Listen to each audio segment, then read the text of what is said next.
अगली खबर मेरठ से आपको बता दें, जहां पर मनचलों के हौसले बुलंद नजर आ रहे हैं। तो मेरठ में मनचलों के हौसले बुलंद नजर आ रहे हैं। नौजवान लड़की का गोली मारकर कत्ल किया गया है। मनचलों की तरफ से छेड़खानी की मुखालिफत भारी पड़ गई है।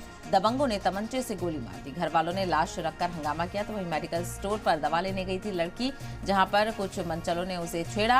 लड़की ने जब मुखालिफत की तो बदमाशों ने उस पर गोली चलाकर उसे मौत के घाट उतार दिया। थाना फलावदा इलाके का ये मामला है। मेरठ से खबर सामने आ रही है। सनसनी इस पूरे मामले के बाद इलाके में फैल गई है और इस तरह से मनचलों के हौसले बुलंद नजर आ रहे हैं। नौजवान लड़की का गोली मारकर कत्ल कर दिया गया।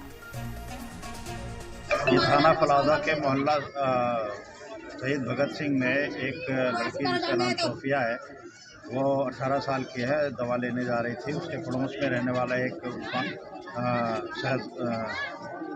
फरहान सनाफ उस्मान, इसने इसको गोली मार दी है। इसकी मौके पर मृत्यु हो गई है। इसमें पंचायत तांबा पोस्टमार्टम की कार्रवाई कराई जा रही है और अभियुक्तों की गिरफ्तारी के लिए टीमें भेज दी गई हैं। इसमें तत्काल गिरफ्तारी करके कार्रवाई की जाएगी और FIR पंजीकृत की जा रही है।